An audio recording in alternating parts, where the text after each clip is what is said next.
திகந்தமும் கொண்டாடியே வந்து தீன் கூறி நிற்பர் கோடி, சிம்மாசனாதிபர்கள் நகரேந்தியே வந்து ஜெய ஜெயா வென்பர் கோடி. ஹக்கனருள் பெற்ற பெரியோர்கள் வலிமார்கள் அணி அணியாய் நிற்பர் கோடி, அஞ்ஞானவேர் அறுத்திட்ட மெய்ஞானிகள் அணைந்தருகில் நிற்பர் கோடி. மக்கநகராளும் முஹம்மதுர் ரசூல் தந்த மன்னரே என்பர் கோடி, வசனித்து நிற்கவே கொலுவீற்றிருக்கு முன் மகிமை சொல்ல வாயுமுண்டோ. தக்க பெரியோன் அருள் தங்கியே நிற்கின்ற தவராஜ செம்மேருவே, தயவுவை தெனையாள் சற்குணங் குடிகொண்ட ஷாகுல் ஹமீத் அரசரே. அல்ஹம்துலில்லாஹில்லதீ தஜல்லா லிஇபாதிஹில் ஆரிஃபீன பிதாத்திஹி வசிஃபாத்திஹி வ அஸ்மாஇஹி.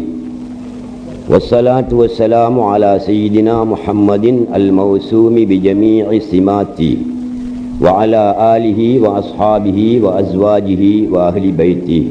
أما بعد. அளவற்ற அருளாளனும் நிகரற்ற அன்புடையோனுமான எல்லாம் வல்ல அல்லாஹ்வுக்கே சர்வ புகழும் உரித்தாகட்டும். ஸலவாத்தும் சலாமும் சய்யிதுனா முஹம்மதுன் ஸல்லல்லாஹு அலைஹி வஸல்லம் அவர்கள் மீதும், அவர்கள் சொன்ன மொழியை நடந்த வழியை பின்பற்றி வாழ்ந்து உயரிய நிலையை பெற்ற உத்தமர்கள், சஹாபா பெருந்தகைகள், நல்லவர்கள், வல்லவர்கள் அனைவர்கள் மீதும் உண்டாவதாக என்று கூறிய பின், கண்ணியத்துக்குரிய உலமாக்களே,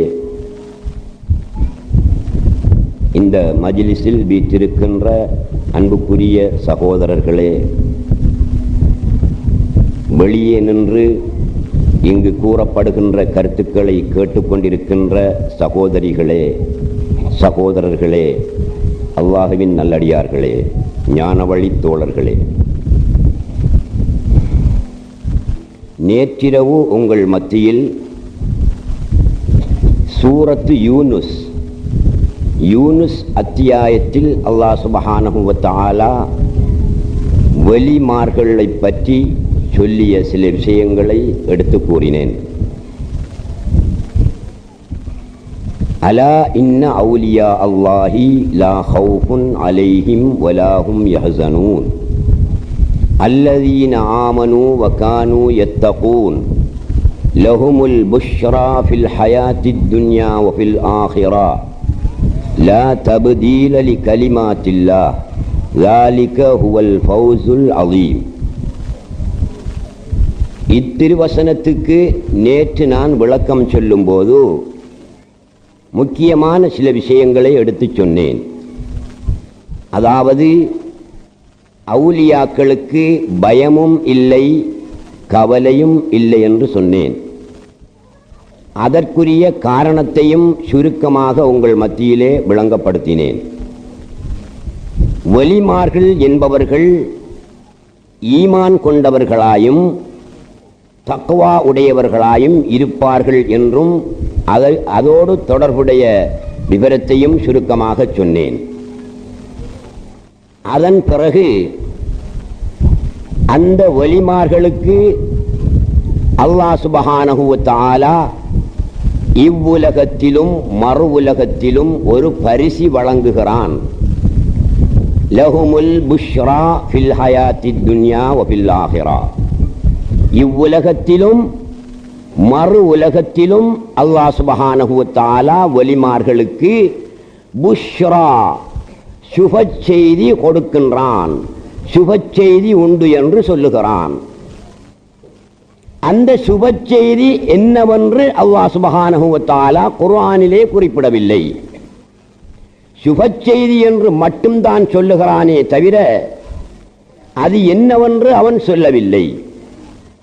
இதனால் சுப செய்தி என்றால் என்னவென்று முஃபஸ்ஸிரீன்கள், திருக்குர்ஆன் விரிவுரையாளர்கள் பல கருத்துக்களை எழுதியிருக்கிறார்கள் என்று சொன்ன நான் ஒரு கருத்தை மட்டும் உங்கள் மத்தியிலே சொன்னேன்.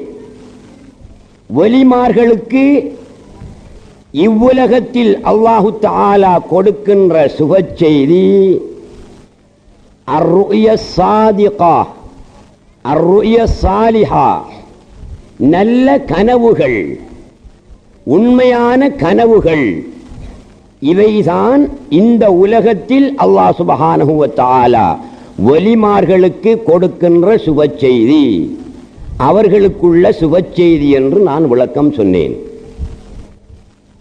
இன்னும் ஒரு கருத்து இதற்கு சொல்லப்படுகிறது. ஞானவான்கள், ஆரிஃபீன்கள் இந்த கருத்தை எழுதியிருக்கிறார்கள். லஹுமுல் புஷ்ரா, அவுலியாக்களுக்கு இவ்வுலகில் உள்ள சுப செய்தி அவர்களுக்கு அல்லாஹ் சுப்ஹானஹு வ தஆலா வழங்குகின்ற கராமத்தாகும் என்று எழுதியிருக்கிறார்கள். நல்ல கனவுகள் என்பது ஒரு கருத்து. கராமத்துக்கள் அவுலியாக்களுக்கு அல்லாஹ் சுப்ஹானஹு வ தஆலா அன்பளிப்பாக, சந்தோஷமாக, பரிசாக வழங்குகிறான். அவுலியாக்கள் மட்டும்தான் கராமத்து காட்டுவார்களே தவிர அவுலியாக்கள் அல்லாத என்னையும் உங்களையும் போன்ற சாதாரண மனிதர்களால் கராமத்து காட்ட முடியாது. இப்படியான ஒரு வல்லமையை அல்லாஹ் சுப்ஹானஹு வ தஆலா அவுலியாக்கள் மீதுள்ள அன்பின் காரணத்தினால், அவுலியாக்கள் மீது அவனுக்குள்ள மஹப்பத்தின் காரணத்தினால் கராமத்து காட்டும் தன்மையை, வல்லமையை அவர்களுக்கு கொடுக்கிறான். அதுதான் இந்த உலகத்தில் அவர்களுக்கு கிடைக்கின்ற சுப செய்தி என்று விரிவுரையாளர்கள் எழுதியிருக்கிறார்கள். இன்றைய சூழ்நிலையிலே திருக்குர்ஆனில் சொல்லப்பட்ட தத்துவத்தை, திருக்குர்ஆனில் சொல்லப்பட்ட பட்டவர்த்தனமாக தெளிவாக சொல்லப்பட்ட விஷயத்தை கூட மறுக்கின்றவர்கள் வாழக்கூடிய காலமாகிவிட்டது. உங்களுக்கு தெரியுமோ என்னவோ எனக்கு தெரியாது. நான் சில கிதாபுகளை, தமிழ் புத்தகங்களை பார்த்திருக்கிறேன், அரபு கிதாபுகளையும் பார்த்திருக்கிறேன். என்னை போன்றவர்களும் பார்த்திருப்பார்கள் என்று நான் நம்புகிறேன். அதில் எந்த அளவுக்கு முன்னேறிவிட்டார்கள் என்றால், வலிமார்களுக்கு கராமத்து இல்லை என்று சொல்லக்கூடிய அளவுக்கு முன்னேறிவிட்டார்கள். கராமத்தை மறுக்கக்கூடிய அளவுக்கு முன் வந்து விட்டார்கள். ஒருவன் கராமத்தை மறுத்தால் அவன் காபிராகி விடுவான். ஏன் காபிராகுவான்? கராமத்து உண்டு என்று சொல்கிறது குர்ஆன் தான். திருக்குர்ஆன் தான் அவுலியாக்களுக்கு கராமத்து உண்டு என்று சொல்லுகிறது. அந்த கராமத்தை மறுத்தவன், திருக்குர்ஆன் சொல்லக்கூடிய ஒன்றை மறுத்தவன் திருக்குர்ஆனை மறுத்தவனே ஆவான். ஆகையினால் கராமத்தை மறுத்தவன் திருக்குர்ஆனை மறுத்த காபிராகி விடுகிறான். எனவே நாங்கள் கராமத்தை மறுக்கின்ற விஷயத்தில் மிகவும் எச்சரிக்கையாக, ஜாக்கிரதையாக இருந்து கொள்ள வேண்டும். ஒரு வலியுல்லாஹ் இவ்வாறு செய்தார், அந்த வலியுல்லாஹ் இவ்வாறு செய்தார் என்று வலிமார்கள் செய்கின்ற கராமத்துக்களை எடுத்து சொல்லும் போது அப்படி இல்லை என்று ஒருவன் சொன்னானே ஆனால், கராமத்து என்று ஒன்று கிடையாது என்று சொன்னானே ஆனால், அவனுக்கும் அப்படி சொல்லக்கூடிய ஒரு அப்துல்லாவுக்கும் அருணாசலத்துக்கும் அப்புஹாமிக்கும் இடையிலே எந்த வித்தியாசமும் கிடையாது. இவன் உண்மையான ஷிர்க், உண்மையான குஃப்ரிலே இருக்கிறான். ஏன்? அல்லாஹ் சுப்ஹானஹு வ தஆலா தன்னுடைய திருமறையில் பல இடங்களிலே வலிமார்களுக்கு கராமத்து உண்டு என்று சொல்லுகிறான். நான் சரித்திரத்தை நீட்டிக்கொண்டு போக விரும்பவில்லை. சரித்திரத்தை கூறாமல் விஷயத்தை மட்டும் நான் சொல்லுகிறேன். உங்களுக்கு தெரியலாம், தெரிந்திருக்கலாம். அஸ்ஹாபுல் கஹ்ஃப், குகைவாசிகள், இவர்களை பற்றி, இவர்களுடைய பெயரில் அல்லாஹ் சுப்ஹானஹு வ தஆலா ஒரு அத்தியாயத்தையே இறக்கி வைத்திருக்கிறான். சூரத்துல் கஹ்ஃப், குகை அத்தியாயம். அதில் குகைவாசிகளை பற்றி அல்லாஹ் சுப்ஹானஹு வ தஆலா சொல்லுகிறான். என்ன சொல்கிறான்? இந்த குகை ஜோர்தானின் தலைநகரான அம்மானிலே இப்பொழுதும் இருக்கிறது. போய் பார்த்தவர்களுக்கு உண்மை தெரியும். அந்த குகைக்குள்ளே அஸ்ஹாபுல் கஹ்ஃப்கள் சாப்பிட்டு மிச்சம் வைத்த உரட்டி துண்டுகள் இப்பொழுதும் அங்கே கண்ணாடி பெட்டிக்குள் வைக்கப்பட்டு பாதுகாக்கப்பட்டிருக்கின்றன. போய் பார்த்தால் தெரியும். நேற்று சுட்ட ரொட்டி போல் அவை காட்சி அளிக்கின்றன.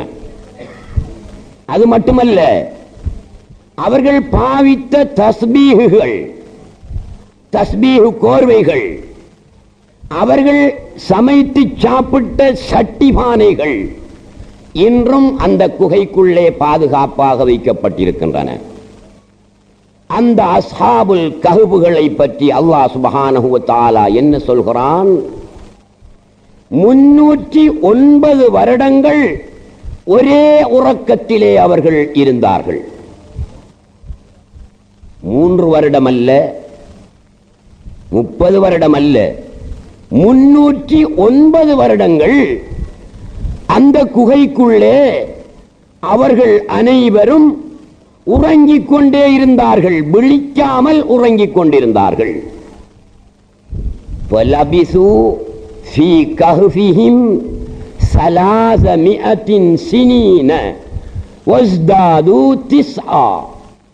அல்லாஹ் சுப்ஹானஹு வ தஆலா சூரத்துல் கஹ்ஃபிலே சொல்லுகிறான், அவர்கள் அந்த குகைக்குள் 309 வருடங்கள் வாழ்ந்தார்கள், நித்திரை செய்தார்கள், வாழவில்லை, நித்திரை செய்தார்கள்.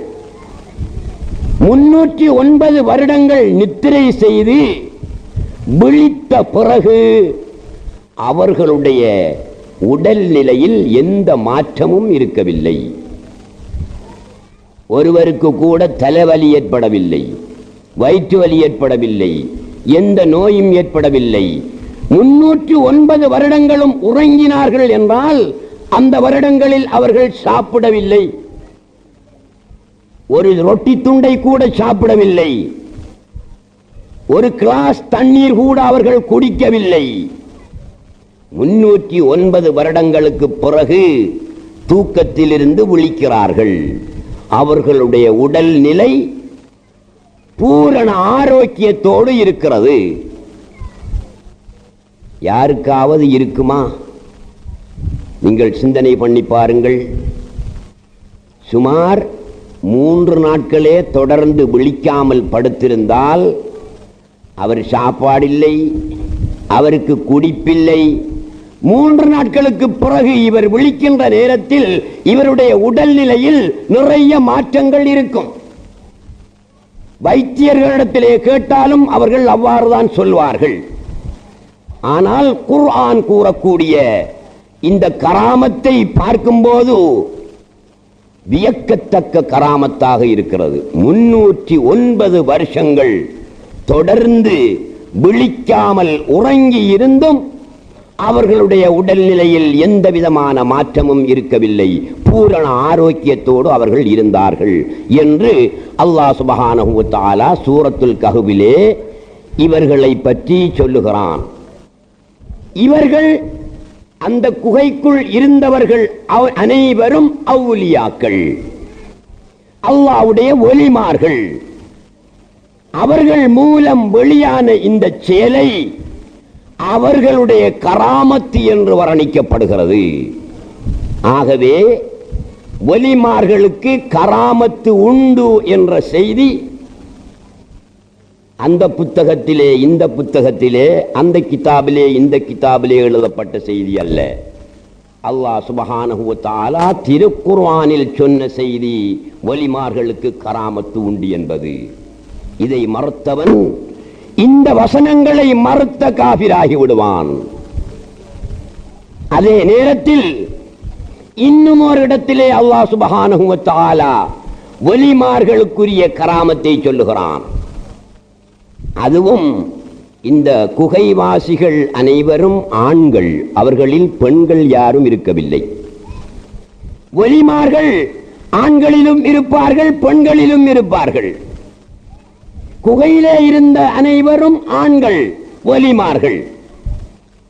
இன்னொரு சரித்திரத்தை அல்லாஹ் சுப்ஹானஹு வ தஆலா குர்ஆனிலே சொல்லுகிறான்.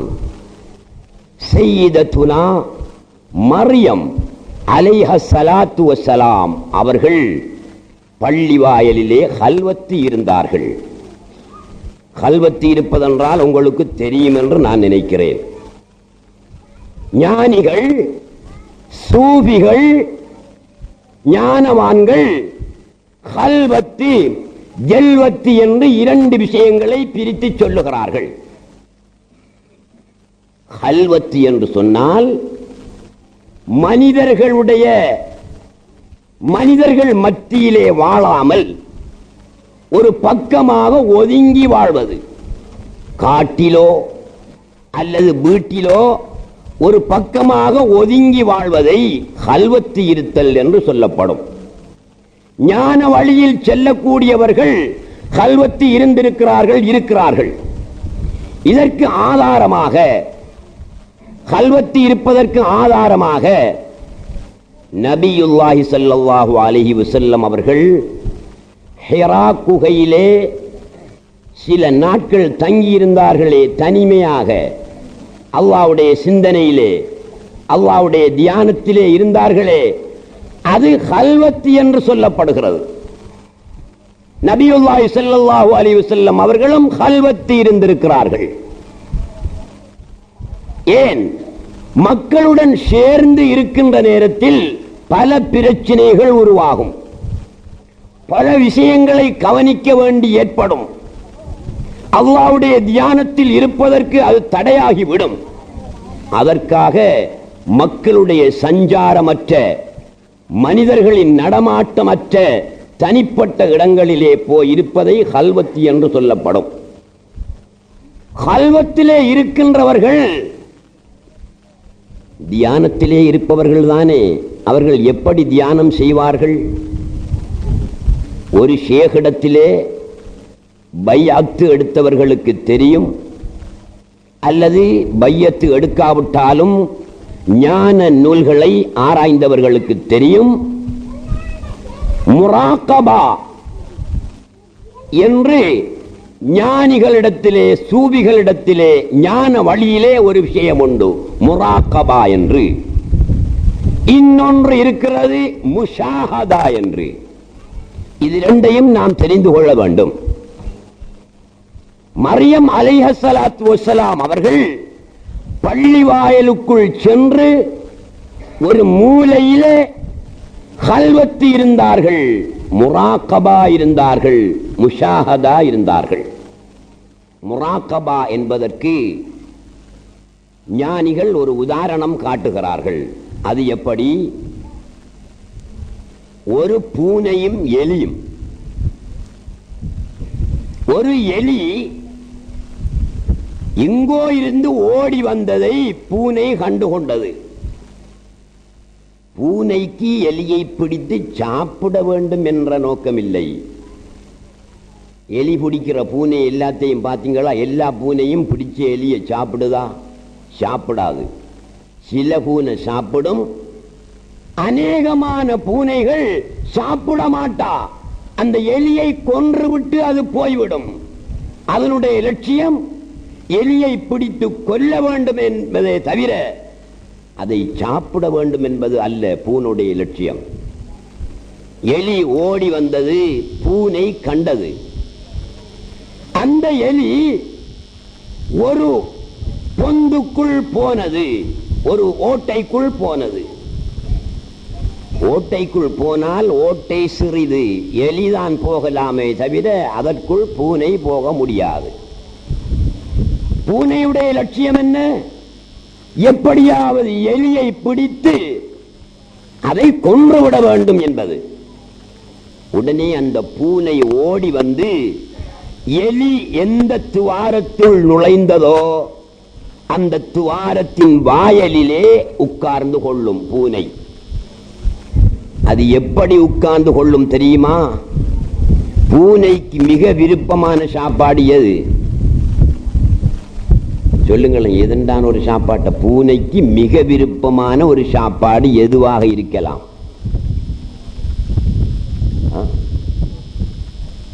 என்ன? பாலா, கிரப்ஸா, இறைச்சி, மீன். நீ இறைச்சி மீன் என்று சொல்லாம மீன் பொரியல் என்று சொல்லுங்களேன்.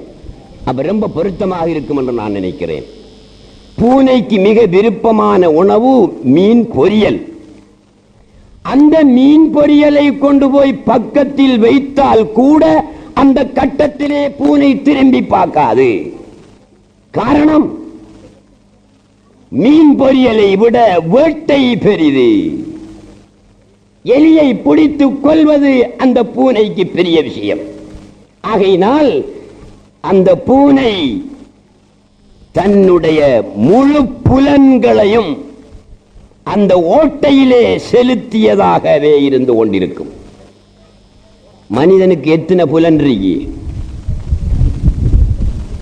5. எங்க படிச்சீங்க நீங்க? மனிதனுக்கு 10 புலன்கள் இருக்கின்றன. பசி வந்தால் 10 பறக்கும். என்ன 10 விரலுமா பறக்கும்? இல்ல, 10 புலன்களும் பறந்துவிடும்.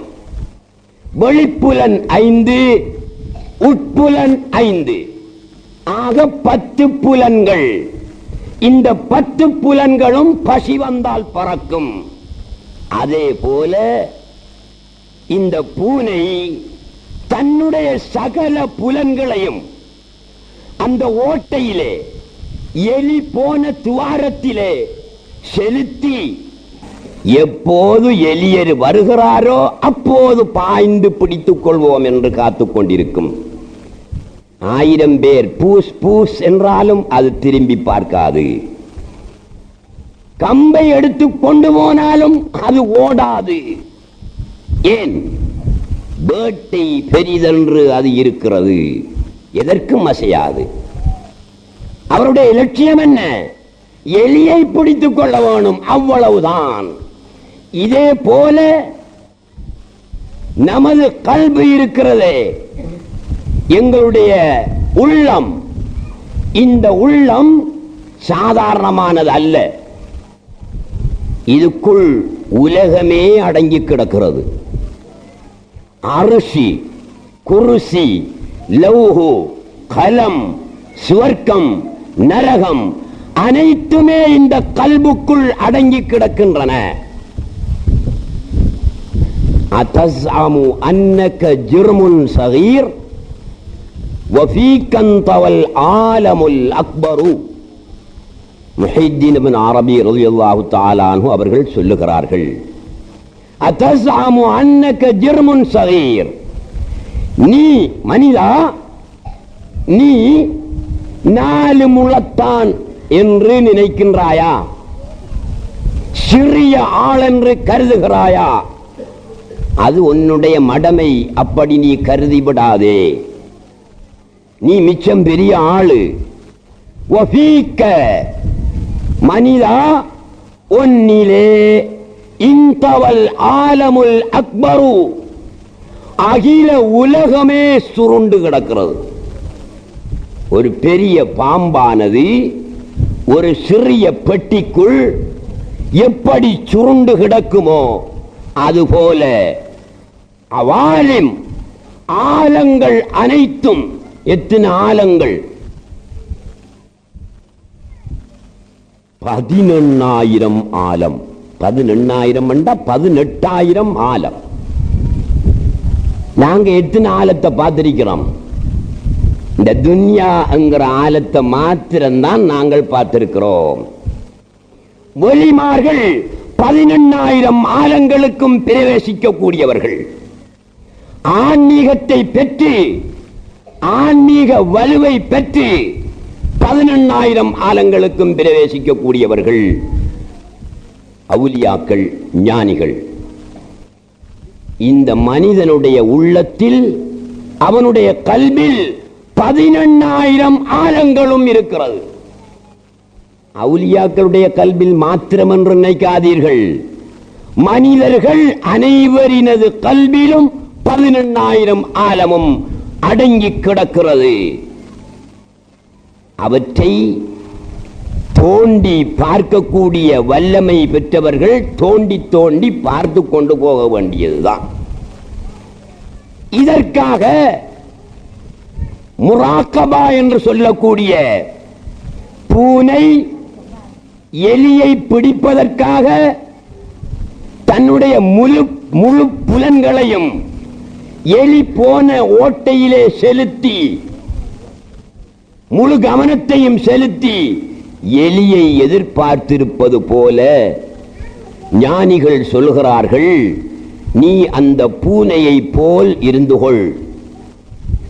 எந்த ஓட்டையை பார்? உன்னுடைய கல்பு என்ற ஓட்டையை பார். உன்னுடைய கல்பு என்ற குகையை பார். ஏன்? வஃபீகந்தவல் ஆலமுல் அக்பரு, அகிலம், முழு உலகமுமே 18,000 ஆலமுமே உன்னுடைய கல்புக்குள் இருக்கின்ற காரணத்தினால் நீ அதை பூனையை போல் உன்னுடைய 10 புலன்களையும் அதிலே அடக்கி பார்த்து கொண்டிருக்கின்ற நேரத்தில் கல்புக்குள் இருக்கக்கூடிய அரிசி வழியாகும், குருசி வழியாகும், லௌகு வழியாகும், அமெரிக்கா வழியாகும், ரஷ்யா வழியாகும், சவுதி அரேபியா வழியாகும், யமன் வழியாகும், எல்லாமே வழியாகும். இந்த அடிப்படையில் மரியம் அலைஹிஸ்ஸலாத்து வஸ்ஸலாம் அவர்கள் கல்வத்திலிருந்து இந்த காட்சியை பெறுவதற்காக இந்த 18,000 ஆலங்களையும் கல்விலே பார்ப்பதற்காக பள்ளி வாயலிலே போய் ஒரு மூலையிலே கல்வத்திருக்கிறார்கள். அவர்களுக்கு சாப்பாடு சுவர்க்கத்திலிருந்து இறங்குகிறது. யாருக்கு? மரியம் அலைஹிஸ்ஸலாத்து வஸ்ஸலாம் அவர்களுக்கு. மரியம் ஒரு பெண், ஆணல்ல. நபித்துவம் ஆணுக்குத்தான் வழங்கப்படுமே தவிர பெண்ணுக்கு வழங்கப்பட மாட்டாது. வரலாற்றிலே எந்த ஒரு பெண்ணாவது நபியாக இருந்ததற்கு வரலாறு உண்டா? இல்லை. ஆனால் பெண்கள் வெளியத்தாக, வெளிமார்களாக, அவுலியாக்களாக இருந்ததற்கு வரலாறு இருக்கிறது. மரியம் அலைஹிஸ்ஸலாத்து வஸ்ஸலாம் அவர்கள் நபி அல்ல, ஒரு வெளியத்து, அவுலியாக்களில் ஒருவர். அவுலியாக்களில் ஒருவருக்கே சுவர்க்கத்திலிருந்து உணவு வருகிறது என்றால் அவுலியாக்களுடைய மகிமையை என்னென்று சொல்வது? எப்படி மட்டுப்படுத்தி பேசுவது? சுவர்க்கத்திலிருந்து நபிமாருக்கு உணவு வந்தால் அவர்கள் நபிமார்கள், அந்த அடிப்படையிலே அவர்களுக்கு சுவர்க்கத்திலிருந்து உணவு வருகிறது என்று கொள்ளலாம். மரியம் அலைஹிஸ்ஸலாத்து வஸ்ஸலாம் நபியா? இல்லை, ஒரு வலியத்து, ஒரு வெளியான பெண். அவர்களுக்கே சுவர்க்கத்திலிருந்து உணவுகள் வருகின்றன. ஜக்கரியா அலைஹிஸ்ஸலாத்து வஸ்ஸலாம் அவர்கள் அடிக்கடி பள்ளிக்கு சென்று மரியம் அலைஹிஸ்ஸலாத்து வஸ்ஸலாம் அவர்களை பார்த்து வருவார்கள், விசாரித்து விட்டு வருவார்கள், சுக செய்தியை கேட்டுவிட்டு வருவார்கள்.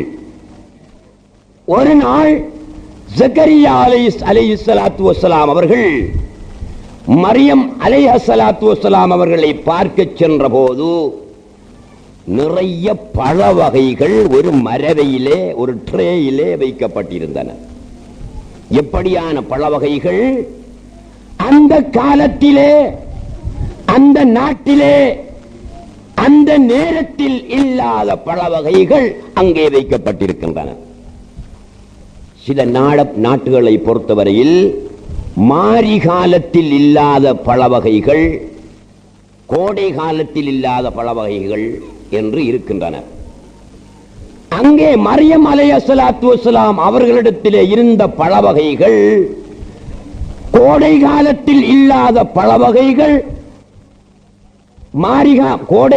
கோடை காலத்திலே இல்லாத பழ வகைகள் அங்கே இருக்கும். மாரி காலத்தில் இல்லாத, அந்த நாட்டிலே இல்லாத பழ வகைகள் அங்கே இருக்கும். இதை கண்ட ஜக்கரியா அலைஹிஸ்ஸலாத்து வஸ்ஸலாம் அவர்களுக்கு ஆச்சரியம் ஏற்பட்டு விட்டது. இந்த நாட்டிலேயே இப்போது இந்த பழம் இல்லையே, மரியத்திடத்திலே இது இருக்கிறது என்று ஜக்கரியா அலைஹிஸ்ஸலாத்து வஸ்ஸலாம் மரியத்திடத்திலே கேட்கிறார்கள். மரியமே, அன்னா லக்கி ஹாதா. குர்ஆனிலே அல்லாஹ் சுப்ஹானஹு வ தஆலா சொல்லுகிறான், அன்னா லக்கி ஹாதா. மரியமே, இந்த பழவர்க்கம் உமக்கு எங்கிருந்து கிடைத்தது, எங்கிருந்து வந்தது என்று கேட்கிறார்கள். அதற்கு மரியம் அலைஹிஸ்ஸலாத்து வஸ்ஸலாம் என்ன பதில் சொன்னார்கள்? காலத் ஹுவ மின் இன்டில்லாஹ். இந்த உணவு, இந்த பழவகை அல்லாஹ்விடத்தில் நின்றும் வந்தது என்று மரியம் அலைஹிஸ்ஸலாத்து வஸ்ஸலாம் பதில் சொன்னார்கள். இதிலிருந்து நீங்கள் என்ன புரிகிறீர்கள்? ஒரு பெண் வெளியாக இருக்கலாம் என்பதும், வெளியாக இருக்கக்கூடிய ஒரு பெண்ணுக்கோ ஆணுக்கோ சுவர்க்கத்து உணவு கிடைக்கும் என்பதும் இந்த வரலாறிலே நமக்கு கிடைக்கிறது. இந்த வரலாறு திருக்குர்ஆன் சொல்லுவதனால் வலிமார்களுக்கு கராமத்து உண்டு. அது ஆணாயிருந்தாலும் சரி பெண்ணாயிருந்தாலும் சரி வலிமார்களுக்கு கராமத்து உண்டு. அந்த கராமத்துடைய எல்லை எதுவரை போகும் என்றால் சுவர்க்கத்தில் இருந்து கூட அவர்களுக்கு உணவு இறக்கப்படும். அந்த அளவுக்கு கராமத்து இருக்கிறது. கராமத்தை மறுத்து எழுதின ஒருவர் எழுதியிருக்கிறார். ஒரு கிதாபிலே நான் பார்த்தேன். அது மரியத்துடைய கராமத் அல்ல, ஜக்கரியா அலைஹிஸ்ஸலாத்து வஸ்ஸலாம் அவர்களுடைய கராமத்து தான் என்று எழுதுகிறார். ஏனெனில் அவர் நினைக்கிறார் நபிமாருக்குத்தான் அற்புதம் உண்டு, வெளிமார்களுக்கு அற்புதம் இல்லை, வெளிமார்களுக்கு கராமத்து இல்லை என்று வெளிமார்களுடைய கராமத்தை மறுக்கின்ற ஒருவர் எழுதுகிறார். மரியத்திடத்திலே பழவர்க்கம் இருந்தது, மரியத்துடைய கராமத்து அல்ல, ஜக்கரியா அலைஹிஸ்ஸலாத்து வஸ்ஸலாம் அவர்களுடைய கராமத்து. ஏன்? ஜக்கரியா அலைஹிஸ்ஸலாத்து வஸ்ஸலாம் அவர்கள் ஒரு நபி, நபிக்கு மோஜிசத் உண்டு, அற்புதம் உண்டு. ஆகவே அங்கே இருந்த சாப்பாடு இவர்களுடைய கராமத்தை தவிர மரியத்துடைய கராமத்து அல்ல என்று அவர் எழுதியிருக்கிறார். இதை ஏற்றுக்கொள்ளலாமா? ஏற்றுக்கொள்ள இயலா. ஏன் இயலா? அன்னாலகி ஹாதா, ஜக்கரியா அலைஹிஸ்ஸலாம் அங்கே போனவுடன் அந்த பழவர்க்கத்தை கண்டு வியந்து ஆச்சரியப்பட்டு அன்னாலகி ஹாதா, இது உனக்கு எங்கிருந்து வந்தது என்று கேட்கிறார்கள். உண்மையிலேயே அது ஜக்கரியா நபியுடைய கராமத்தாக இருந்தால் அல்லது மோஜிசாத்தாக இருந்தால் அவர்களுக்கு நிச்சயமாக அது தெரிந்திருக்கும். அவர்களுடைய கராமத்தாக இல்லாமல் இருப்பதினால்தான் மரியத்திடத்திலே இது எங்கே இருந்து வந்தது என்று அவர்கள் கேட்கிறார்கள். எனவே அன்புள்ள சகோதரர்களே, இதிலிருந்து நீங்கள் என்ன புரிகிறீர்கள்? அல்லாஹ்வுடைய அவுலியாக்களுக்கு கராமத்து உண்டு. எந்த அளவுக்கு கராமத்?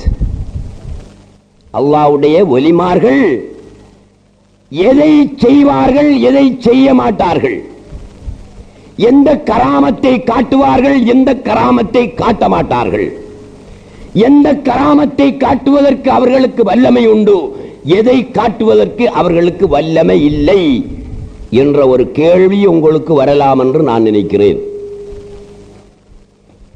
நபிமார்கள் முஜிசாத்து காட்டியிருக்கிறார்கள். எந்த முஜிசாத்தை காட்டினார்கள்? எந்த முஜிசத்தை அவர்களால் காட்ட முடிந்தது, எதை காட்ட முடியாமல் போனது, அனைத்தையும் காட்டியிருக்கிறார்கள் நபிமார்கள். ஈசா அலைஹிஸ்ஸலாத்து வஸ்ஸலாம் அவர்கள் ஒரு நபி. மௌத்தானவர்களை ஹயாத்தாக்கி இருக்கிறார்களா இல்லையா? அல்லாஹ் சுப்ஹானஹு வ தஆலா குர்ஆனிலே சொல்லுகிறான், யுப்ரிஉல் அக்மஹ வல் அப்ரஸ வ யுஹ்யில் மௌத்தா பிஇذنில்லாஹ். ஈசா அலைஹிஸ்ஸலாத்து வஸ்ஸலாம் முன்குஷ்டக்காரன், குருடன், கருங்குஷ்டக்காரன், இவர்களை எல்லாம் சுகப்படுத்துவார்கள். வயுஹ்யில் மௌத்தா, மௌத்தானவர்களையும் ஹயாத்தாக்குவார்கள். யார்? ஈசா அலைஹிஸ்ஸலாத்து வஸ்ஸலாம். அல்லாஹ் தானே மௌத்தானவர்களை ஹயாத்தாக்குறவன். குர்ஆனிலே அல்லாஹ் சொல்லுகிறான், ஈசா அலைஹிஸ்ஸலாத்து வஸ்ஸலாம் அவர்களும் மௌத்தானவர்களை ஹயாத்தாக்குவார்கள் என்று சொல்லுகிறான். அப்ப எந்த அளவுக்கு நபிமாருடைய மோஜிசத் இருக்கிறது? செத்த குணத்தை, மௌத்தா போனவர்களை ஹயாத்தாக்கும் அளவுக்கு மோஜிசாத்தை அல்லாஹ் சுப்ஹானஹு வ தஆலா அவர்களுக்கு கொடுத்தான். அவர்களுக்கு அந்த அளவுக்கு மோஜிசாத்தை கொடுத்த அல்லாஹ் சுப்ஹானஹு வ தஆலா வலிமார்களுக்கு எந்த குறையும் இல்லாமல் அதே போன்ற வல்லமையை வலிமார்களுக்கும் கொடுத்திருக்கிறான். இதுதான் உண்மை. அப்ப நீங்கள் ஒரு முடிவுக்கு வாருங்கள். அது என்ன முடிவு? வலிமார்களால் எதை செய்ய முடியும், எதை செய்ய முடியாது, எதை செய்ய முடியும், எதை செய்ய முடியாது, எல்லாத்தையுமே செய்ய முடியும். அந்த முடிவுக்கு வாருங்கள். எல்லாத்தையுமே செய்ய முடியும் என்றால் அல்லாஹு தஆலா எதை எதை செய்வதற்கு சக்தி உள்ளவனாக இருக்கிறானோ அதையெல்லாம் செய்வதற்கு வலிமார்களுக்கும் சக்தி உண்டு. அல்லாஹ் எதை எதையெல்லாம் செய்வானோ அதையெல்லாம் வலிமார்களும் செய்வார்கள் என்ற முடிவுக்கு வாருங்கள். இப்படி பேசும்போது சிலர் நினைக்கலாம் இது ஷரியத்துக்கு முற்றாக விரோதமான பேச்சென்று நினைக்கலாம். ஏன்? வலம் யகுல் லஹு குஃபுவன் அஹதுன், வலம் யகுல் லஹு குஃபுவன் அஹதுன், அவனுக்கு எவனுக்கு அல்லாஹ் சுப்ஹானஹு வ தஆலாவுக்கு நிகராக யாரும் இல்லை, எதுவும் இல்லை. இதுதான் திருக்குர்ஆன் சொல்லக்கூடிய தத்துவம். நான் இப்போது சொன்ன கருத்தின்படி அல்லாஹ் தஆலாவுக்கு எதையெல்லாம் செய்ய சக்தி உண்டோ அதையெல்லாம் செய்வதற்கு வலிமார்களுக்கும் சக்தி உண்டு என்று சொன்னால் ஷிர்க் வந்து விடாதா? குஃப்ர் வந்து விடாதா? அது அல்லாஹ்வுக்கு இணையாக ஆகிவிடாதா என்ற கேள்வி உங்களுடைய உள்ளத்தில் வரும் என்று நான் நினைக்கிறேன். ஏன்? அல்லாஹ்வுக்கு எதையெல்லாம் செய்வதற்கு சக்தி உண்டோ அதையெல்லாம் செய்வதற்கு வலிமார்களுக்கு சக்தி உண்டு என்றால் அல்லாஹ்வும் வலிமார்களும் அந்த விஷயத்தில் ஒன்று. அவனுக்கு அந்த விஷயத்தில் வலிமார்கள் நிகராகி விடுகிறார்களே. வலம் யகுல் லஹு குஃபுவன் அஹது, அவனுக்கு நிகராக யாரும் இல்லை, எந்த வலியும் இல்லை, எந்த நபியும் இல்லை என்று குர்ஆன் சொல்லுகிறதே. அல்லாஹ் செய்வதையெல்லாம் அல்லாஹ்வுக்கு முடிந்ததெல்லாம் வலிமார்களுக்கும் முடியும் என்றால் அவனுக்கு நிகராக வலிமார்களை பேசுவதாக வருகிறதே, இது ஷிர்க் அல்லவா என்ற கேள்வி உங்களுக்கு வரலாம். இந்த கேள்வி வரக்கூடியவர் சரியான தௌஹீதை, இஸ்லாமிய அகீதாவை சரியாக புரிந்து கொள்ளவில்லை என்றுதான் நான் சொல்வேன். காரணம் என்ன தெரியுமா? அல்லாஹ்வுடைய சக்திக்கும் வலிமாருடைய சக்திக்கும் இடையில் உஹது மலைக்கும் மடுவுக்கும் உள்ள வித்தியாசம் இருக்கிறது. அல்லாஹ் தஆலா எதை எதையெல்லாம் செய்வதற்கு சக்தி உள்ளவனோ அதே போல அவற்றையெல்லாம் செய்வதற்கு வலிமார்களுக்கும் சக்தி உண்டு என்று நாம் சொன்னாலும் அந்த சக்திக்கும் இந்த சக்திக்கும் இடையிலே மலைக்கும் மடுவுக்கும் இடையிலே உள்ள வித்தியாசம் உண்டு. இரவுக்கும் பகலுக்கும் இடையிலே உள்ள வித்தியாசம் உண்டு. அது எப்படி? அல்லாஹ் சுப்ஹானஹு வ தஆலாவுடைய சக்தி தாத்தி, இது சின்ன பிள்ளைகளுக்கு விளங்காமலும் இருக்கலாம். நீங்கள் விளங்காவிட்டாலும் அதை கேட்டுக்கொண்டிருங்கள், பின்னொரு காலத்திலே விளங்கும். பெரியவர்கள் சற்று சிந்தனையோடு கேளுங்கள். இது கொள்கையோடு சம்பந்தப்பட்ட விளக்கம், தவறாக புரிந்து கொள்ளாதீர்கள். அல்லாஹ்வுக்கு எதையெல்லாம் செய்ய முடியுமோ அதையெல்லாம் வலிமார்களுக்கும் செய்ய முடியும். அப்போது சந்தேகம், ஷரியத்துக்கு விரோதமான பேச்சு. அல்லாஹ்வுக்கு நிகராக வலிமார்களை பேசுகிறார் என்று நீங்கள் நினைக்காதீர்கள். காரணம், அல்லாஹ்வுடைய சக்திக்கும் வலிமார்களுடைய சக்திக்கும் இடையிலே பாரிய வித்தியாசம் உண்டு. அது என்ன வித்தியாசம்? அதை புரிஞ்சுக்கிட்டீங்கடா நீங்க சொல்லுவீங்க, சரிதான் விஷயம், இங்க நிகரும் இல்லை, ஷிர்க்கும் இல்லை, குஃப்ரும் இல்லை என்று நீங்களாகவே சொல்வீர்கள். அது என்ன தெரியுமா? அல்லாஹ்வுடைய சக்தி லாத்தி, வலிமார்களுடைய சக்தி அதாயி. அதை விளங்கணும். இதை விளங்காட்டி குழப்பம்தான். லாத்தி என்றால் என்ன, அதாயி என்றால் என்ன, இதை நீங்கள் தெரிந்து கொள்ள வேண்டும். லாத்தி என்றால் அல்லாஹ்வுடைய தாத்தில், அதாவது அவனுடைய வுஜூதில். இன்னும் விவரமாக சொல்வதாயிருந்தால் அவனில், அல்லாஹ்வில் அவனுடைய சக்தி தனக்கு தானாக உண்டாகி தன்னை கொண்டு நிற்கக்கூடிய சக்தி. அல்லாஹ்வுடைய சக்தி அவனில் தனக்கு தானாக உண்டாகி தன்னில் நிற்கக்கூடிய சக்தி. அவனுக்கு இன்னொருவரால் கொடுக்கப்பட்டதா? இல்லையே. அந்த சக்தி எப்படி வந்தது? தனக்கு தானே உண்டான சக்தி. அவனிலே அந்த சக்தி உண்டானது. அவனுக்கு இன்னொருவரால் கொடுக்கப்பட்டது அல்ல. அதைத்தான் தாத்தி தாத்தி என்று சொல்வார்கள். சிருஷ்டி அல்லது ஒரு வலி. இந்த சிருஷ்டிக்கு அல்லாஹ் தஆலா ஒரு சக்தியை கொடுக்கிறான் என்றால் அந்த சக்திக்கு அதாயி என்று சொல்லப்படும். அதாயி என்றால் அல்லாஹ்வால் அவனுக்கு வழங்கப்பட்ட சக்தி, அல்லாஹ்வால் அந்த சிருஷ்டிக்கு கொடுக்கப்பட்ட சக்தி. அல்லாஹ்வுடைய சக்தியை போல இந்த சிருஷ்டியுடைய சக்தியும் தனக்கு தானாக உண்டாகி தன்னிலே நிற்கக்கூடியதா? இல்லை. அல்லாஹ்வால் கொடுக்கப்பட்ட சக்தி சிருஷ்டியுடைய சக்தி. அல்லாஹ்வுடைய சக்தி அவனுக்கு இன்னொருவரால் கொடுக்கப்பட்டதல்ல, அது தனக்கு தானாக உண்டான சக்தி. அது தாத்தி, இது அதாயி. இரண்டுக்கும் இடையிலே உள்ள வித்தியாசத்தை பாருங்கள். இப்போது அல்லாஹ் சுப்ஹானஹு வ தஆலாவுக்கு வலிமார்களை நிகராக பேசுவதாக நீங்கள் கருதலாமா? நிகரில்லை. வலிமார்களும் அல்லது சிருஷ்டியும் அல்லாஹ்வுடைய சக்தியை போல் தனக்கு தானான சக்தி உள்ளது என்று நம்பினால்தான் ஷிர்கே அன்றி அல்லாஹ்வால் கொடுக்கப்பட்ட சக்தி தான் வலியுடைய சக்தி என்று நம்பினால் ஷிர்க் வராது. ஆகவே அல்லாஹ்வுடைய சக்திக்கும் இந்த மனிதனுடைய சக்திக்கும் வித்தியாசம் உண்டு. உங்களுக்கு தெரியும், அல்லாஹ் சுப்ஹானஹு வ தஆலா மனிதனுக்கு 7 சிவத்துகளை கொடுத்திருக்கிறான், 7 தன்மைகளை கொடுத்திருக்கிறான். குத்ரத், இராதத், சம்அ, பஸர், ஹயாத், இல்மு, கலாம்.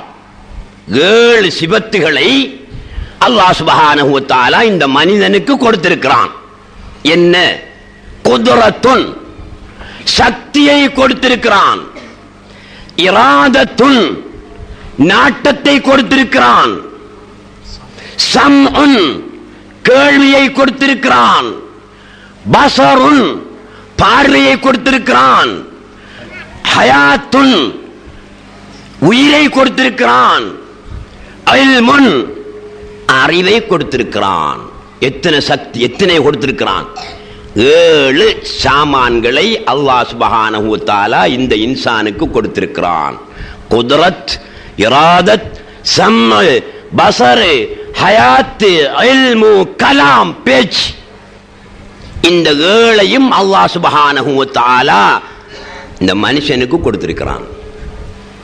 இந்த 7ம் அவனுக்கு உண்டா இல்லையா? உண்டுதானே.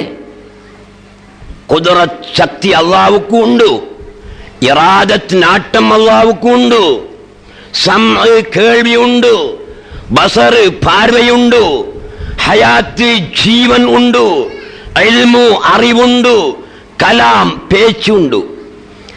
அப்படியானால் 7 தன்மைகளும் அல்லாஹ்வில் உள்ளன. அதே 7 தன்மைகளும் இந்த இன்சானிலும் உள்ளன. என்ன வித்தியாசம்? அப்ப யாராவது சொல்ல முடியுமா இந்த 7 தன்மைகளும் இன்சானுக்கு இருக்கென்று சொன்னா அது ஷிர்கா போயிரும், அல்லாஹ்வுக்கு நிகரா போயிரும் என்று சொல்ல முடியுமா? அல்லாஹ்வில் உள்ள 7 தன்மைகளும் மனிதனில் இருக்கிறது என்று சொல்வதால் அல்லாஹ்வுக்கு நிகராக மனிதனை பேசுகிறார் என்று சொல்ல முடியுமா? இயலாது. காரணம், இந்த 7ம் அல்லாஹ்வில் உள்ள இந்த 7 சிபத்துகளும் அவனுக்கு இன்னொருவரால் வழங்கப்பட்டவை அல்ல. அவனுடைய தாத்தில் தனக்கு தானாக உண்டான தன்மைகள். மனிதனில் இருக்கின்ற 7 தன்மைகளும் மனிதனிலே தனக்கு தானாக உண்டானவையா? இல்லை. அல்லாஹ்வால் வழங்கப்பட்டது. ஆகவே லாத்தி என்பதற்கும் அத்தாயி என்பதற்கும் வித்தியாசம் உண்டு. எந்த ஷிர்க்கும் வந்துவிடாது. ஒலி. அப்ப என்ன முடிவுக்கு வருகிறீர்கள்? அல்லாஹ்வால் எதையெல்லாம் செய்ய முடியுமோ அதையெல்லாம் ஒரு வலியாலும் செய்ய முடியும். இதனால் ஷிர்க்கு உண்டாகாது, குஃபுரு உண்டாகாது, ஷரியத்துக்கு மாற்றமாக ஆகாது. காரணம் அது தாத்தி, இது அத்தாயி. எப்படி ஒன்று சேர்த்து பேச முடியும்? பாரிய வித்தியாசம் இருக்கிறது. அது மட்டுமல்ல, இது இந்த விளக்கத்தை அடிப்படையாக வைத்து வலிமார்களால் எல்லாம் செய்ய முடியும் என்று நான் சொல்கிறேன். ஒலி என்ற சொல்லை எடுங்கள். நீங்க ரொம்ப ஆழமாக ஆராய்ச்சிட்டு போக தேவையில்லை. ஒலிக்கு எதை செய்ய முடியும் எதை செய்ய முடியாது என்பதை தெரிந்து கொள்வதற்கு மிக ஆழமாக குர்ஆன் முழுவதையும் பிரட்டி ஹரத்துக்கு போய் கிதாபெல்லாம் ஓதி வந்து கண்டுபிடிக்கக்கூடிய ஒரு வேலை அல்ல. ஒலி என்ற சொல்லை பாருங்கள், அதுவே போதும். ஒலியுன் அதனுடைய பன்மை சொல் அவுலியா. வேற நீங்க என்னச்சுக்கவானா அவுலியாண்டா பெரிய ஆளாக்கும், ஒலியண்டா கொஞ்சம் சின்ன ஆளாக்கும் உண்டு. இந்த ஹாஜியாருக்கும் அல் ஹாஜிக்கும் இடையில வித்தியாசம் காட்டுற மாதிரி. ஹாஜியார்ண்டா ஒரு தரம் மக்கத்துக்கு போனவராம். அல் ஹாஜ் என்றால் 2 தரம் அல்லாட்டி அதுக்கு மேலாக போனவராம் என்ற ஒரு கருத்து இருக்கிறது. அது பொய். அதே போல நீங்கள் இதையும் நினைத்துக் கொள்ள வேண்டாம். ஒலி அவுலியாவை நினைத்துக் கொள்ளாதீர்கள். ஒலி என்றால் ஒருமை, அவுலியா என்றால் பன்மை. சரி, ஒலிங்கிறதுக்கு என்ன அர்த்தம்? உங்களுக்கு தெரியும். ஒலி என்ற சொல்ல நிறைய நீங்க பாவிப்பீங்க. எங்க கல்யாண வீட்டுல ஒலிகாரன் ஆறா? எங்கடா ஒலிகாரன்? என்ன ஒலி? ஒலிதான். இந்த ஒலி இருக்கே, இந்த அவுலியாக்கள் பேசணுமே ஒலி, அவன் தான் இவன் கல்யாண வீட்லையும் பேசுற ஒலி. சொல்லொண்டுதான். வாவு லாம் ஏ ஒலியுன் என்றா என்ன? அதிகாரி என்பது அர்த்தம். ஒலியுன் என்றால் அதிகாரி. அப்படியானால் அவுலியா என்ற சொல்லுக்கு என்ன அர்த்தம் வரும்? அதிகாரிகள் என்ற அர்த்தம் வரும். ஒரு பெண்ணுடைய தகப்பன் அவளை திருமணம் செய்து வைப்பதற்கு அதிகாரி. அதனால் அவனை ஒலி என்று சொல்கிறோம். அல்லாஹ்வுடைய ஒலி என்கின்றோமே, அதற்கும் பொருள் அதுதான், அதிகாரி. நீங்க என்ன கேளுங்க, என்ன அதிகாரம் அவருக்கு இருக்கி அந்த அதிகாரத்தை கொடுத்தாள் ஆறு என்று 2 கேள்வியும் கேட்கலாம். ஒலி என்றால் அதிகாரி என்று பேசுகிறீர்களே, அவருக்கு என்ன அதிகாரம் இருக்கிறது? அந்த அதிகாரத்தை அவருக்கு கொடுத்தது யார் என்று கேட்கலாம். அல்லாஹு தஆலா அந்த அதிகாரத்தை கொடுத்திருப்பான், அதுல சந்தேகம் இல்லை. என்ன அதிகாரம்? என்ன அதிகாரம்? இன்னத்துக்கு அதிகாரம் உண்டு, இன்னதுக்கு அதிகாரம் இல்லை என்ற விவரம் இருக்கிறதா அந்த சொல்லில? இல்லையே. அதிகாரி அனைத்துக்கும் அதிகாரம் உண்டு. அப்ப வலியுல்லாவால அனைத்தையும் செய்யலாம்ங்கிறது இந்த சொல்லில் இருந்து விளங்குகிறதா இல்லையா?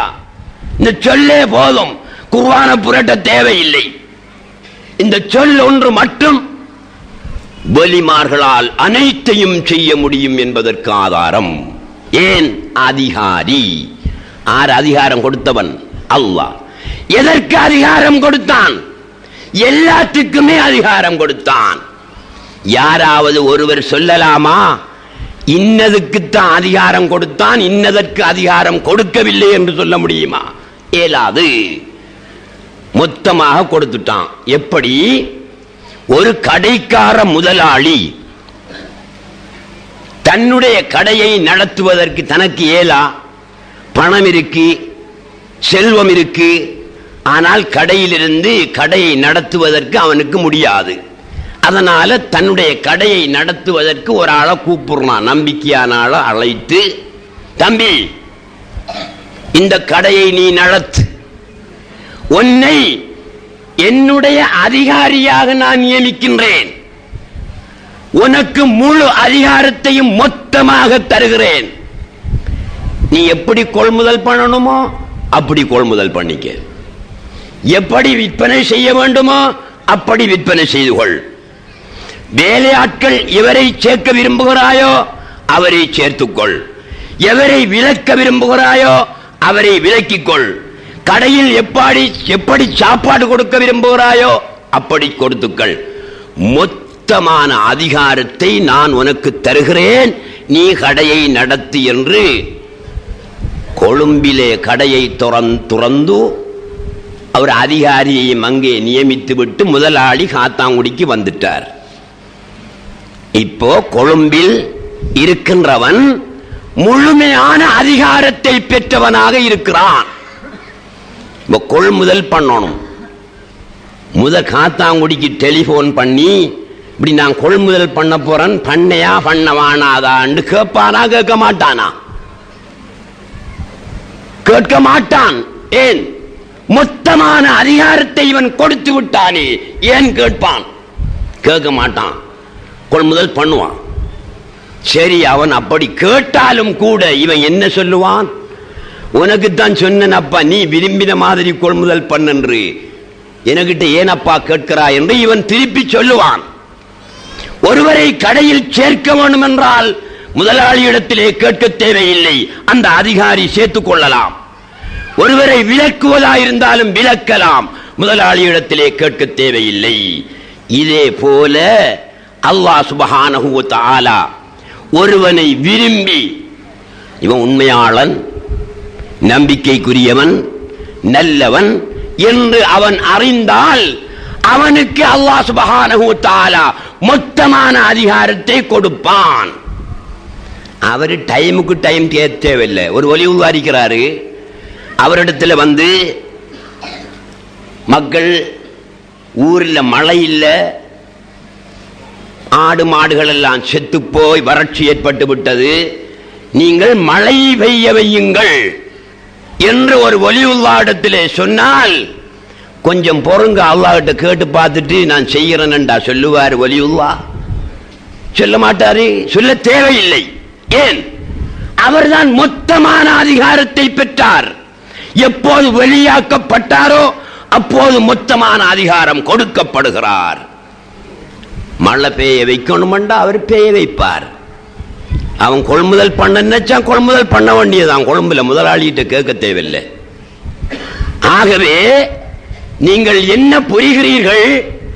ஒரு ஒலி என்பவர் அல்லாஹ்விடம் இருந்து அனைத்து செயலுக்கும் மொத்தமான அதிகாரம் பெற்றவர். அவர் விரும்பின நேரத்தில் விரும்பினதை செய்யலாம், அல்லாஹ்விடத்தில் கேட்க தேவையில்லை. அப்ப அல்லாஹ்விடத்தில் கேட்காம இவர் எப்படி செய்யற? அது மொத்தமா தான் கொடுத்துட்டானே. ஒலி என்று எப்போது பட்டம் சூட்டப்பட்டாரோ அந்த நேரத்தில் இருந்து முழு அதிகாரமும் வழங்கப்பட்டார். இப்ப நீங்க என்ன சொல்றீங்க? ஒரு வலியுல்லாவால் எதை செய்ய முடியும், எதை செய்ய முடியாது? அனைத்தையும் செய்ய முடியும் என்று முடிவுக்கு வாருங்கள். ஆகவே ஒரு வலியுல்லாவுடைய சக்திக்கும் அல்லாஹ்வுடைய சக்திக்கும் வித்தியாசம் உண்டு. இரண்டும் ஒன்றல்ல. அல்லாஹ்வுடைய சக்தி தாத்தி, அவனிலே தனக்கு தானாக உண்டானது. ஒரு சிருஷ்டியுடைய சக்தி அல்லது ஒரு ஒலியுல்லாவுடைய சக்தி அவனால் அவருக்கு வழங்கப்பட்டது. அத்தாயி, ரெண்டுக்கும் வித்தியாசம் இருக்கா இல்லையா? இருக்கு. ஆகையினால் இதை தொடர்ந்து நான் பேசுவதாக இருந்தால், அல்லாஹ் சுப்ஹானஹு வ தஆலா ஒரு சிருஷ்டிக்கு, ஒரு வலியுல்லாவுக்கு ஒரு சக்தியை கொடுக்கிறான் என்றால் அதனுடைய அர்த்தம் என்ன? தபால்காரன் வீட்டுக்கு வந்து தபால் கொடுக்கிற மாதிரி அல்லாஹ் தஆலா ஒரு வலியுல்லாவுக்கு சக்தியை எழுதி கொடுக்கானா? என்ன செய்கிறான்? சக்தியை அல்லாஹ் தஆலா சிருஷ்டிக்கு கொடுக்கிறான் என்றால் ஒரு வலியுல்லாவுக்கு கொடுக்கிறான் என்றால் என்ன செய்கிறான் தெரியுமா? லுஹூருஹு தஆலா அலைஹி பில் குதுரா வபில் இராதா வபில் ஸம் வபில் பஸர் வபில் கலாம் வபில் ஹயாத் வபில் இல்ம். அல்லாஹ் சுப்ஹானஹு வ தஆலா அந்த வலியுல்லாவின் மீது அல்லது அந்த சிருஷ்டியின் மீது சக்தியை கொண்டு வழியாகுவான், நாட்டத்தை கொண்டு வழியாகுவான், பேச்சை கொண்டு வழியாகுவான், பார்வையை கொண்டு வழியாகுவான், சீமனை கொண்டு வழியாகுவான், அறிவை கொண்டு வழியாகுவான். அப்ப அல்லாஹ் சுப்ஹானஹு வ தஆலா அது சோறு வருது தம்பி ஏன் பார்க்குறீங்க, அங்கே பார்த்தீங்கன்னா இங்கே பேச்சு பேச்சே நான் போய் திரும்பும், கவனம் உங்களோட கவனம் வேற பக்கம் திரும்பும். அல்லாஹ் சுப்ஹானஹு வ தஆலா ஒரு வலியுல்லாவுக்கு சக்தியை கொடுக்கிறான் என்றால் தபால்காரன் கடிதத்தை கொடுப்பது போல் அந்த வலியுல்லாவுக்கு கடிதம் எழுதி கொடுக்கிறான் என்பது அர்த்தமல்ல. அல்லாஹ் சுப்ஹானஹு வ தஆலா சக்தியை கொண்டு அந்த வலியுல்லாவின் மீது தஜல்லியாகுவான், வெளியாகுவான். அது எப்படி, அதுக்கு ஆதாரம் என்ன என்பதை நான் இப்போது துவங்கினால் இன்னும் ஒரு மணி நேரம் தேவைப்படும். எனவே இன்ஷா அல்லாஹு தஆலா இதனுடைய தொடரையும் நேற்றிரவு நான் சொல்லி அல்லாஹ் சுப்ஹானஹு வ தஆலாவை ஒருவன் கனவில் காணலாம்.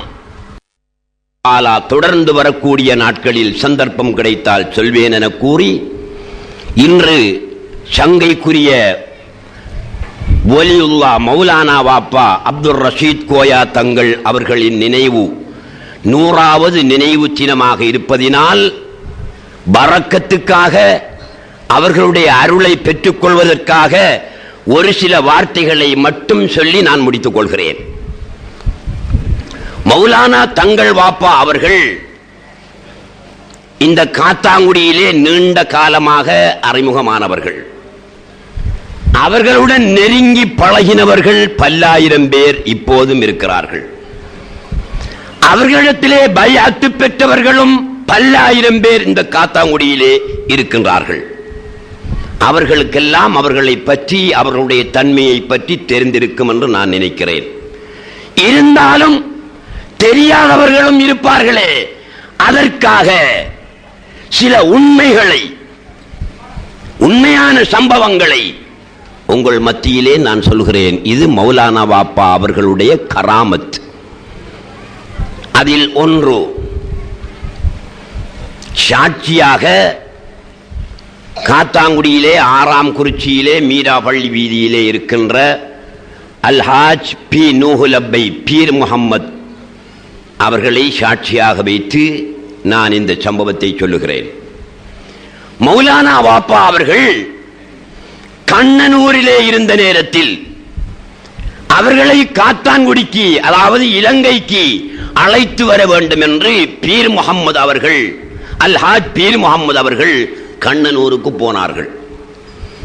போய் இருவருமாக சேர்ந்து எல்லா ஒழுங்குகளும் செய்து பிரயாணத்துக்குரிய ஏற்பாடுகள் எல்லாம் செய்து ஏர்போர்ட்டுக்கு வந்தார்கள். எந்த ஏர்போர்ட்? திருவனந்தபுரம். திருவனந்தபுரம் ஏர்போர்ட்டுக்கு வந்தார்கள். வந்தால் இமிகிரேஷன் முடித்து விட்டுத்தானே போக வேண்டும், உள்ளே நுழைய வேண்டும். இமிகிரேஷன் முடிக்காம உள்ள நுழையலாமா? விட மாட்டான். ஆகவே இமிகிரேஷனை முடிப்பதற்காக மௌலானா வாப்பாவுடைய பாஸ்போர்ட்டையும் பீர் முகமது ஹாஜியாருடைய பாஸ்போர்ட்டையும் ரெண்டையும் ஒன்றாக பீர் முகமது ஹாஜியார் அவர்களை எடுத்துக்கொண்டு மௌலானா வாப்பா இடத்திலே சொன்னார்கள், வாப்பா பெரிய கியூ நிக்குது, இதுல போய் நீங்க நிக்க மாட்டீங்க, நீங்க இந்த புட்டுவத்தில் உட்கார்ந்து கொள்ளுங்கள், நான் அந்த கியூவிலே நின்று உங்களோட பாஸ்போர்ட்டையும் காட்டி அதற்குடைய ஏற்பாடுகளை செய்து வருகிறேன் என்று பீர் முகமது ஹாஜியார் அவர்கள் இமிகிரேஷன் ஆபீசருக்கு முன்னாலே உள்ள அந்த கியூவிலே போய் நின்று கொண்டார். மௌலானா வாப்பா அவர்கள் ஒரு புட்டுவத்திலே ஒரு பக்கத்திலே உட்கார்ந்து இருக்கிறார்கள். அவர்கள் போகவில்லை. ஒருவர் பின் ஒருவராக வேலைகள் முடிந்து கொண்டு போகிறது. பீர் முகமது ஹாஜியாருடைய அவருடைய முறையும் வந்தது. அவர் போய் கவுண்டரில் 2 பாஸ்போர்ட்டையும் கொடுத்தார்.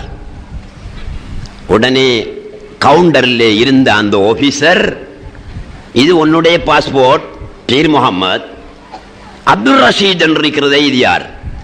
அவங்க எங்கட மத பெரியார், அவங்களுக்கு இந்த கியூவில் நின்று கொள்றது கஷ்டம், சுகம் இல்லை, அதனால அவங்களை உட்கார வச்சிருக்கிறேன், அவங்களுடைய பாஸ்போர்ட்டையும் நீங்க முடிச்சு தாங்க என்று பீர் முகமது ஹாஜியார் சொன்னார்கள். அதற்கு அந்த ஆபீசர், அதெல்லாம் இங்க பாரம் எடுக்க முடியாது, ஒவ்வொருவரும் அவருக்குரிய பாஸ்போர்ட்டோடு இந்த கியூவிலே வர வேண்டும், அவரை இங்கே வர சொல் என்று சொன்னான்.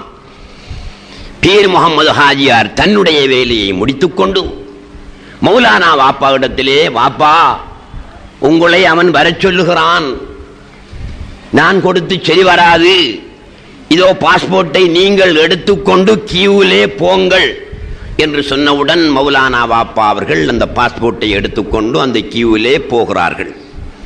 பீர் முகமது ஹாஜியாருடைய வேலை முடிந்து விட்டது. இருந்தாலும் மௌலானா வாப்பாவுக்கு உதவியாக அதே கியூவில் பீர் முகமது ஹாஜியார் மௌலானா வாப்பாவுக்கு பின்னாலே போய்க் கொண்டிருக்கிறார்கள். மௌலானா வாப்பாவுடைய கையிலே சிறியோர் பேக், சிறிய பேக்கண்டா இந்த பாஸ்போர்ட் பேக், பாஸ்போர்ட் வைக்கிறதுக்கு ஒரு சின்ன பேக் இருக்குந்தானே, ஒன்மண்டா ஒரு ஷான் நீளம் ஒரு ஷான் அகலம் இருக்கும், அந்த பேக் கொண்டு கையிலே. மௌலானா வாப்பா கவுண்டருக்கு போக வேண்டிய கட்டம் போனார்கள், பாஸ்போர்ட்டை கொடுத்தார்கள். அவன் பாஸ்போர்ட்டை பார்த்துவிட்டு மௌலானா வாப்பா இடத்திலே கேட்கிறான், நீ இலங்கைக்கு அடிக்கடி போகிறியே ஸ்ரீலங்காவுக்கு, அங்க என்ன இருக்கு உனக்கு கேட்டான். அப்ப மௌலானா வாப்பா சொல்லியிருப்பாங்க என்று நாம இப்ப நினைக்க, எங்களுக்கு எனக்கு முரீது பிள்ளைகள் அங்க இருக்காங்க, அதை பார்க்க போறோம்னு சொல்லியிருப்பாங்க என்று நாம நினைப்போம். அவங்க அப்படி சொல்லல. அவங்க என்ன சொன்னாங்க, எனக்கு அங்க 4-5 சொத்துக்கள் இருக்கு, பெரிய காணி தோட்டங்கள் பில்டிங்கள் எல்லாம் இருக்கு. நீ அந்த தீவை சேர்ந்தால் ஸ்ரீலங்காவில் உனக்கு பெரிய பில்டிங்களும் காணி தோட்டங்களும் இருக்கா? ஆமா இருக்கு, அதை பார்க்கத்தான் நான் போறேன், அதுக்கு அப்படித்தான் அடிக்கடி போறேன் என்று சொன்னார்கள். அப்ப அவருடைய உறுதிகள் எல்லாம் எங்கே என்று கேட்டான். எல்லாம் இருக்கு என்று சொன்னார்கள். எடு பார்ப்போம் என்றவுடன் ஒரு ஷான் நீளம் ஒரு ஷான் அகலமுடைய பாஸ்போர்ட் பேக்கிலே இருந்து 4 உறுதி கட்டு, 4 உறுதிகள் சேர்ந்த உறுதி கட்டொன்றை மௌலானா வாப்பா எடுத்து கவுண்டரிலே போட்டார்கள். பீர் முகமது ஹாஜியாருக்கு பௌத்தால போயிட்டு, இது என்னடா குதிரத்து, அதுக்குள்ள பாஸ்போர்ட்டை தான் வைக்கலாம், வேற உறுதிக்கிறதையெல்லாம் வைக்கலாம். சின்ன பேக்கு 4 உறுதிகள் சேர்ந்த ஒரு கட்டு கவுண்டர்ல தூக்கி போட்டார். மௌலானா வாப்பா போட்டார்கள். அவன் ஒவ்வொரு உறுதியா பார்த்தா பில்டிங்களும் பெரிய காணி பூமியும் இருக்கு. பெரியவரே மன்னிச்சு கொள்ளுங்க ஐயா, தெரியாம செஞ்சுட்டு நீங்க போங்க என்று அனுப்பிவிட்டான். எப்படியான கராமத், எங்கிருந்து வந்தது உறுதி? அதனால் தான் சொன்னேன், ஒலிமார்களுக்கு அல்லாஹ் சுப்ஹானஹு வ தஆலா மொத்தமான அதிகாரத்தை கொடுத்திருக்கிறான். உறுதி வா என்றால் வரும், வசப்படும், எங்கிருந்தாலும் பறந்து வரும். இந்த வேலையெல்லாம் முடிக்கிறதுக்கு முதல் நாள் மௌலானா வாப்பா அவர்களும் பீர் முகமது ஹாஜியார் அவர்களும் கண்ணனூரில் உள்ள ஒரு லாட்ஜ் ஒன்றிலே தங்கி இருக்கிறார்கள். நாளைக்கு வழிக்கிட வேண்டி இருக்கி அன்று இரவு தங்கி இருக்கிறார்கள்.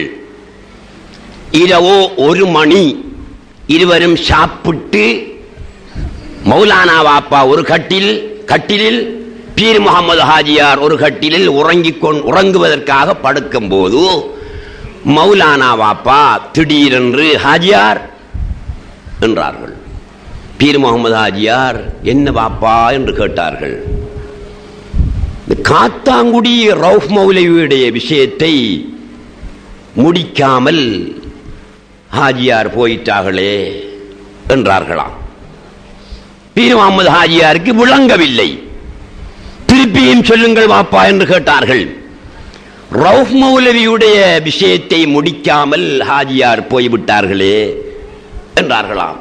படுத்திருந்த பீர் முகமது ஹாஜியார் எழுந்திருந்து, என்ன வாப்பா சொல்கிறீர்கள்? இல்ல மகன், காத்தாங்குடி ரவுஃப் மௌலவியுடைய விஷயத்தை முடிக்காம முகமது காசிம் ஹாஜியார், கிரானன் தம்பி ஹாஜியார் மௌத்தா போயிட்டார்களே என்றார்களாம். பீர் முகமது ஹாஜியாரை தூக்கி வாரி போட்டாப்போல் இருந்ததாம். அப்ப மௌத்தா போயிட்டாங்களா? ஆமா மகன். எப்போது வாப்பா மௌத்தாயிட்டாங்க? இன்றைக்கு தான் மௌத்தாயிருக்காங்க. பீர் முகமது ஹாஜியாருக்கு சந்தேகமா வரும். உறுதி கட்ட கண்டுடனே பௌத்தால போன ஆள், அவருக்கு சந்தேகமா வரும். இந்த பேச்சிலே சந்தேகம் வரவில்லை, நம்பிக்கொண்டார். இருந்தாலும் ஒரு சிறு சந்தேகம். அடுத்த நாள் இருவருமாக பிளைட்டிலே வந்து கொழும்பிலே இறங்கி நிற்கின்றார்கள். காலையில் 6 மணி செய்தி தமிழிலே சொல்லுகிறான் ஒரு ஹோட்டலிலே உள்ள ரேடியோவில். காத்தாங்குடியைச் சேர்ந்த ஜாமிஉல் ஆஃபிரீன் பிரதம நம்பிக்கையாளர் காசிம் ஹாஜியார் அவர்கள் காலமாகிவிட்டார்கள் என்ற செய்தி கொழும்பிலே அன்று காலை 6 மணிக்கு சொல்லப்படுகிறது. அன்று இரவு 1 மணிக்குத்தான் இந்த செய்தியை மௌலானா வாப்பா அவர்கள் சொல்லி இருக்கிறார்கள். எப்படி கராமத்து! காத்தாங்குடி செய்தியை கண்ணனூரிலே திருவனந்தபுரத்திலே இருந்து கொண்டு அறியக்கூடிய ஒரு வல்லமையை அல்லாஹ் சுப்ஹானஹு வ தஆலா வலிமார்களுக்கு கொடுத்திருக்கிறான். அது மட்டுமல்ல, பிளைட்டிலே ஏறி உட்கார்ந்திருக்கிறார்கள். பிளைட் 8 மணிக்கு வெளியாகும்ண்டா பறக்கும்ண்டா 8 மணிக்கு பறக்கும். 8 மணி ஆகிவிட்டது, பிளைட் பறக்கவில்லை. அப்போ ஒவ்வொருவனும் பிளைட்ல இருக்கிறவன் 100 பேர் 200 பேர் பிளைட்டை பொறுத்து இருப்பான் தானே. ஒவ்வொருவனும் 1 லட்சம் பார்க்கான். என்ன 8 மணிக்கு பறக்க வேண்டிய பிளைட்டு பறக்கல என்ன?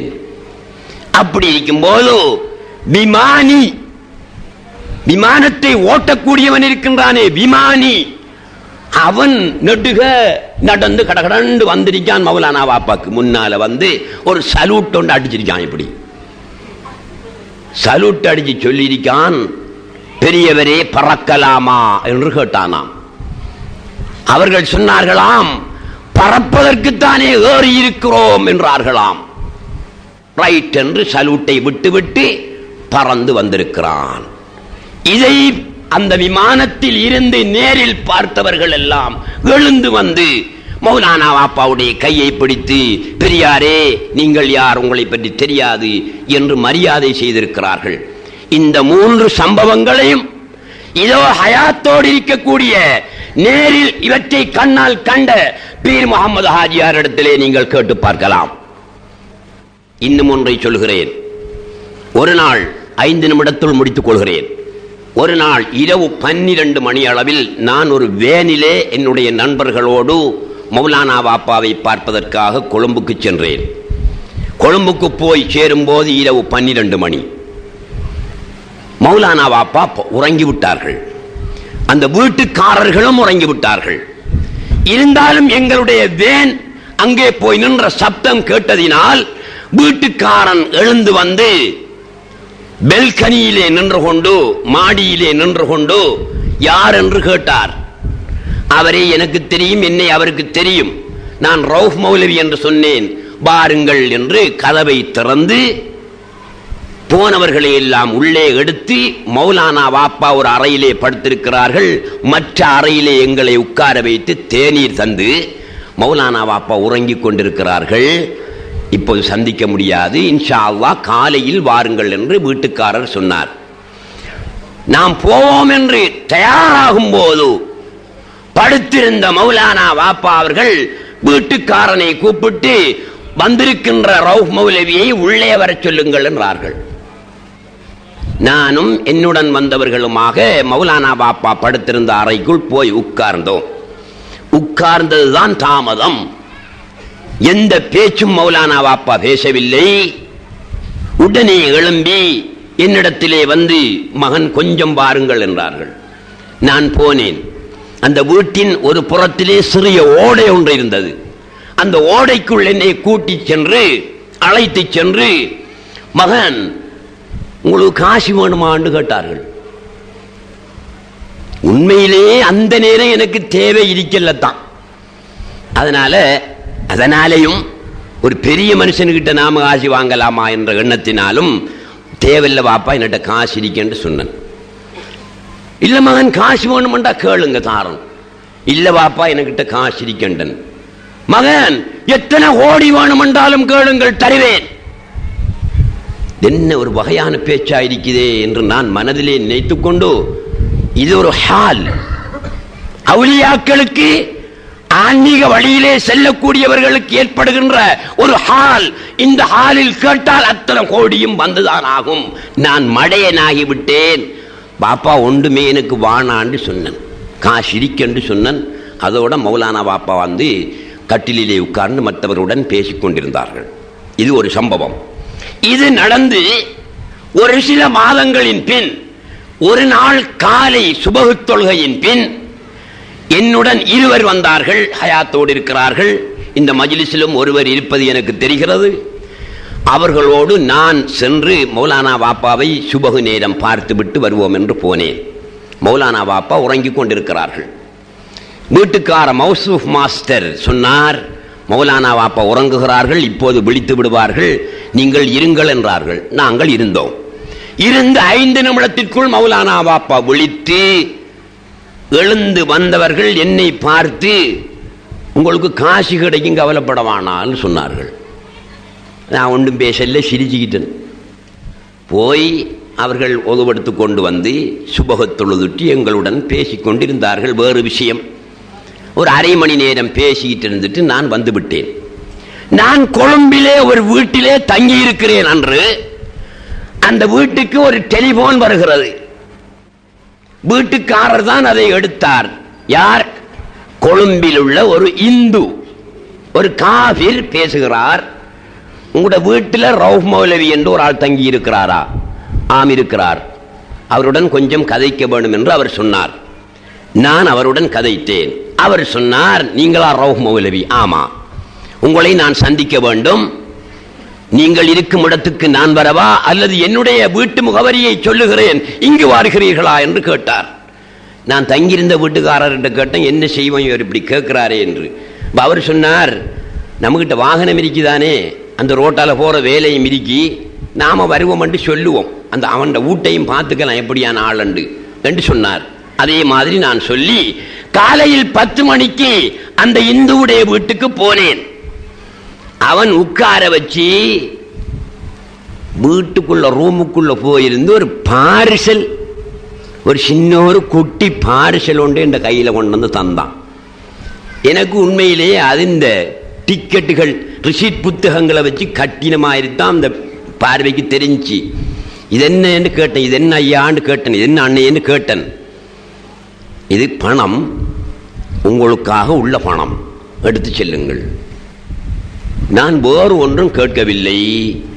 அந்த பணத்தை எடுத்து வேனிலே காரிலே வந்து ஏறிக்கொண்டு பிரிச்சு பாப்பமா என்று யோசிச்சேன். இல்ல வீட்டுக்கு போய் தான் பிரிச்சு பாப்பேன். வீட்டுக்கு வந்து பிரிச்சு பார்த்தேன். 1,00,000 ரூபாய், 500 ரூபாய் தாளாக 1,00,000 ரூபாய் இருந்தது. அல்ஹம்துலில்லாஹ். அந்த நேரத்தில் எனக்கு கடனும் இருந்துச்சு 85,000 ரூபாய். 85,000 ரூபாவையும் கடன் கொடுத்து போட்டு 15 ரூபாயை நாங்க எடுத்துக்கிட்டோம். மௌலானா பாப்பா அன்று காலையில் தான் என்னிடத்திலே சொன்னார்கள், எதிர்பாராமல் சொன்னார்கள், உங்களுக்கு பணம் கிடைக்கும் என்றார்கள். அது போன்று கிடைத்தது. இது ஒலிமார்களுடைய கராமாத்துக்களில் உள்ள விஷயம். எனவே அன்புள்ள சகோதரர்களே, நேரம் நெருங்கிவிட்டது. இன்ஷா அல்லாஹு தஆலா சந்தர்ப்பம் கிடைக்கின்ற நேரத்தில் அல்லாஹ்வை பற்றிய, அவுலியாக்களை பற்றிய கருத்துக்களை உங்கள் மத்தியில் சொல்வேன் என கூறி விடைபெறுகிறேன். அஸ்ஸலாமு அலைக்கும் வரஹ்மத்துல்லாஹி வபரகாத்துஹு.